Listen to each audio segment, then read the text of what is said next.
My name is Doug Jones. I live in Cowichan Bay. I was looking for a project to be able to keep myself busy as I'm now retired, and having a carriage house taken to an envelope stage allowed me to do all the interior work. So I could do the painting, the kitchen, the bathroom, put the floor in, do all those things myself, which would keep me busy over a little period of time. And at the end of it, I could stand back and be proud of my new carriage home. I'm self-employed. I do kitchen design work right now. I've been doing it for over 17 years. We started thinking about a carriage home when we moved from Ontario to here. We looked at the property and we had initially thought that we wanted an income supplement for our retirement plan. So when we looked at this property, we saw that potential for a carriage home. We put it on the back burner for a little bit just while we were talking it out, and then it became more of a priority to expand our driveway. So we looked at expanding the driveway, and we had a rock wall that was there, and we thought that if we could get rid of the rock wall, we could expand the driveway. And I said, well, if we're going to get rid of the rock wall and we're going to expand the driveway, then why don't we look at what the cost to put a carriage home in there, because that's originally part of our plan. So that's ultimately what drove the whole beginning of the project. It was essentially wasted land. The bank that it had was a massive rock garden. We have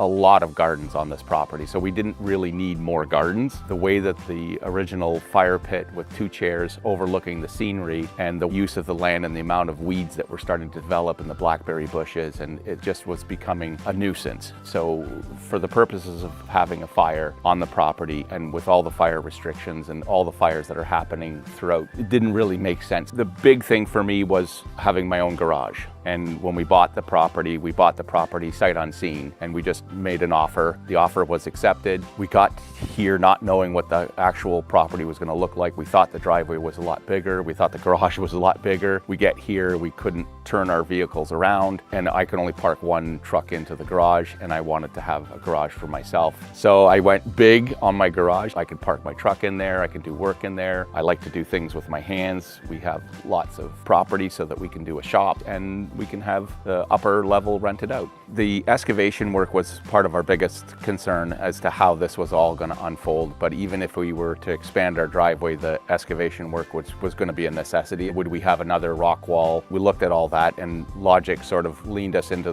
if we did a foundation with a fairly substantial wall, the house itself would act as the supporting structure. Because of where it was positioned and our view, which is ocean view, then it sort of made sense to do all that. The Airbnb and other potentials of renting out long-term to somebody was attractive as a supplement income. We don't have any plans as of yet. We are going to explore the Airbnb opportunity. We are in a desirable vacation spot. There's currently no licensing requirements for us to be a part of it. Most of our neighbors are doing Airbnb right now, but there is a housing crisis, so the likelihood is we might also just lean towards the long-term tenant. So we don't really have any firm plans as to which direction we were going to go. We're just going to continue to explore. Step 1 is to get carriage house built, get past the structural part of it all. One of my goals was to build a house. And so when we moved here and saw the land, I thought, okay, well, this is an opportunity for me to fulfill that dream that I had of building my own house. But I really didn't know the BC requirements and what was involved with permits and the variety of other things. I needed somebody that could actually do all that. Mike's been fabulous. I had explored a lot of different options, one of which was to do a kit home, have the foundation built. I went to 10 or 15 different types of approaches, got a wide variety of different numbers and